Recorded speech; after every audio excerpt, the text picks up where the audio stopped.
الحمد لله رب العالمين، والصلاة والسلام على رسول الله وعلى آله وصحابته أجمعين. يا ربنا لك الحمد حمدا كثيرا طيبا مباركا فيه. براشدين كان برا عزيز كان لبروغرامي زاد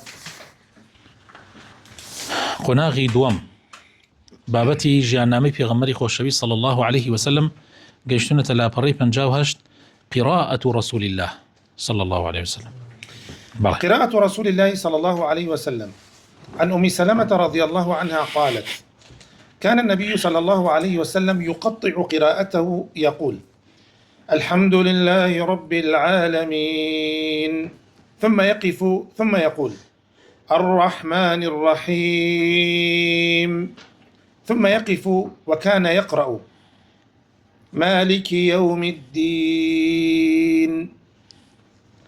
وفي رواية لأحمد وصححها الأرناؤوط: آية أي يقف عند كل آية. وعن عبد الله بن أبي قيس رضي الله قال: سألت عائشة عن قراءة النبي صلى الله عليه وسلم أكان يسر بالقراءة أم يجهر؟ قالت: كل ذلك قد كان يفعل، قد كان ربما أسر وربما جهر. فقلت: الحمد لله الذي جعل في الأمر سعة. بله السباسي قرآن خوتني في غمرك صلى الله عليه وسلم. أمي سلمة خوالي الرازي بأفرمي في غمري خواه صلى الله عليه وسلم كاتي قرآن بخوند آيات يخوندو. مثلا يقول: الحمد لله رب العالمين الرحمن الرحيم مالك يوم الدين إياك نعبد وإياك نستعين اهدنا الصراط المستقيم صراط الذين أنعمت عليهم غير المغضوب عليهم ولا الضالين آمين. أمي أخيرا طبعا بويا بدريجي چونك أما قشتيك آيات أم جاء آيات أو بوشي وازا إخوانت للروايات كإمام أحمد أفرمي آيات لقشت آياتك أوستا أما معناه وني حرامة تو وانكي بلام يعني باسي قراءي في غمرك صلى الله عليه وسلم بوي زياتر واضح به بوي زياتر رون به.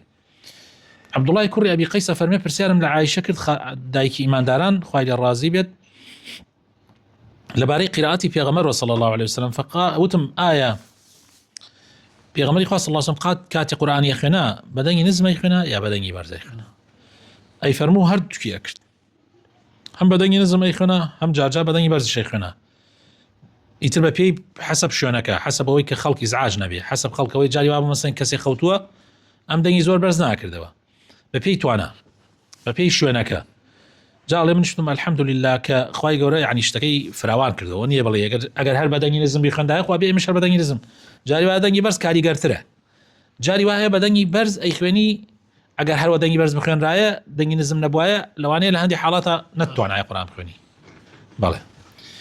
وعن أم هانئ رضي الله عنها قالت: كنت أسمع قراءة النبي صلى الله عليه وسلم بالليل وأنا على عريشي.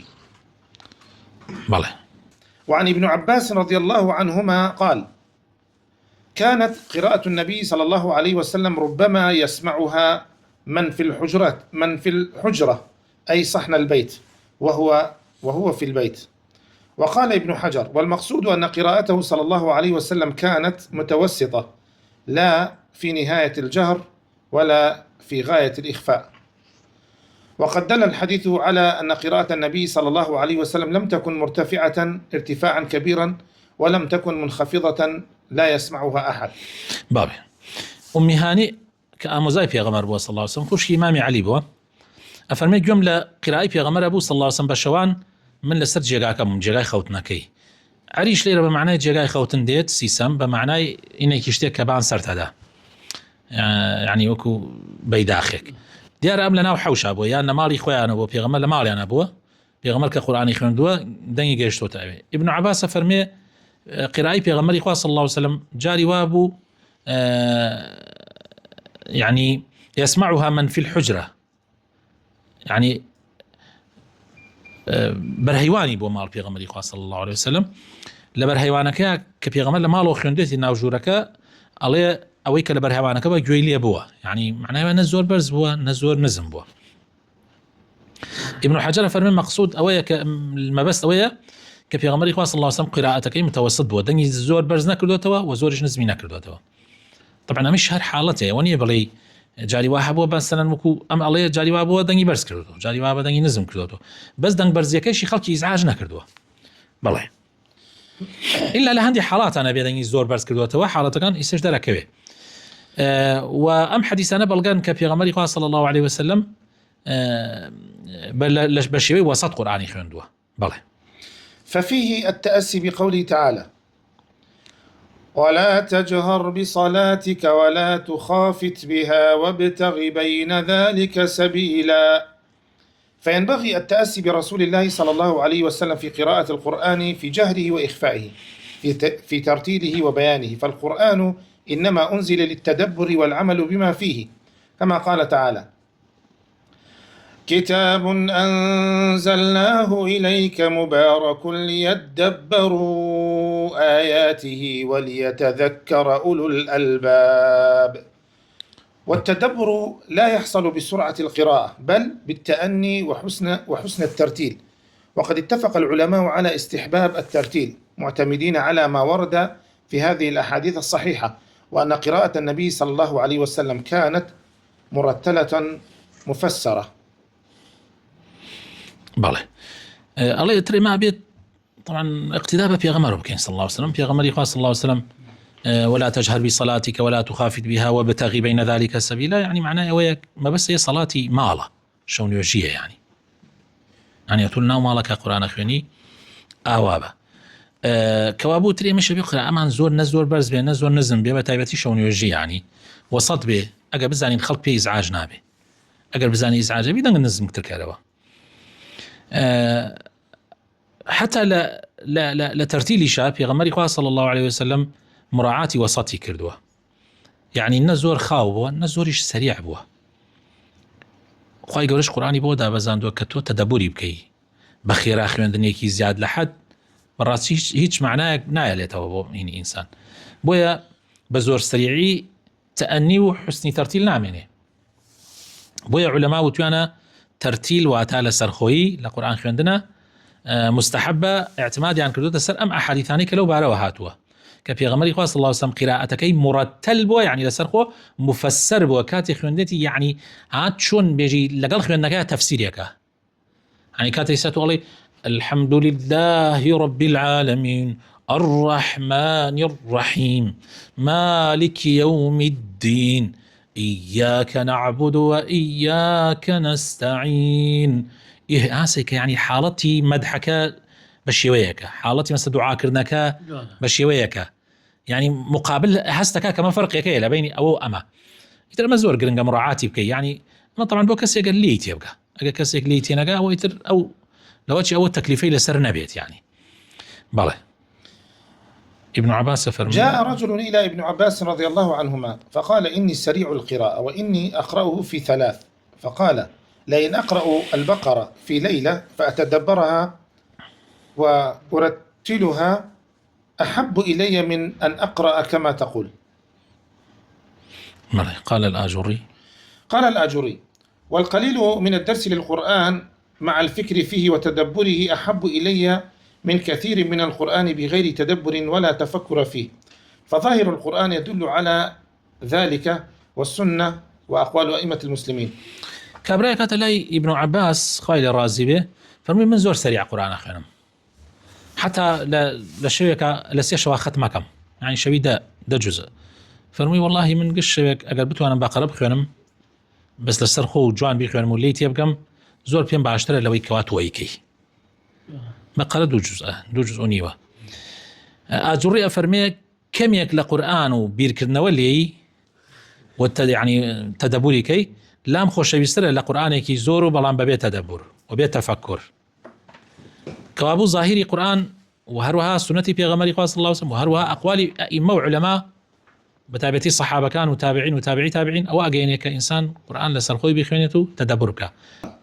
وعن معاوية بن قرة قال: سمعت عبد الله بن مغفل رضي الله عنه يقول: رأيت النبي صلى الله عليه وسلم على ناقته يوم الفتح وهو يقرأ: إنا فتحنا لك فتحا مبينا ليغفر لك الله ما تقدم من ذنبك وما تأخر. قال فقرأ ورجع. قال ثم قرأ معاوية يحكي قراءة ابن مغفل وقال لولا أن يجتمع الناس عليكم لرجعت كما رجع ابن مغفل يحكي النبي صلى الله عليه وسلم. فقلت لمعاوية كيف كان ترجيعه؟ قال 3 مرات. 3 مرات. يعني مدي كرت معاوية كوري قراء فرمي جملة عبد الله كوري مغفل بو كصحابي بيغمر صلى الله عليه وسلم فرمي بينين بيغمري صلى الله عليه وسلم للروجي فتحة لسر ناقك أما وتمشونك شوني لك يا دنبرز هنا بيغمري صلى الله عليه وسلم عليه وبعدين يبرز أما آياتي خناكاتياتنا ومكوا إنا فتحنا لك فتحا مبينا. طبعا بدن يكي زور خوش وزور برزو يعني آبا وشيوازة أي خنا أفرمي فقرأ ورجع يعني مدي كي زوري بيدا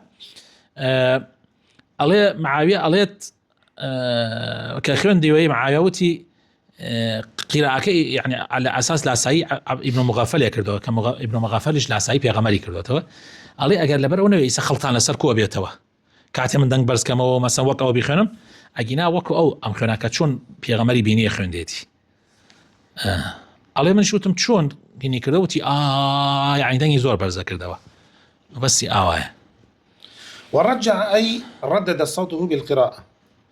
فعلى المرتل للقرآن أن يبذل جهده في تحسين صوته بتلاوته وأن يجعل ذلك ديدنة وعادة اتباعا لسنة النبي صلى الله عليه وسلم وامتثالا لأمره.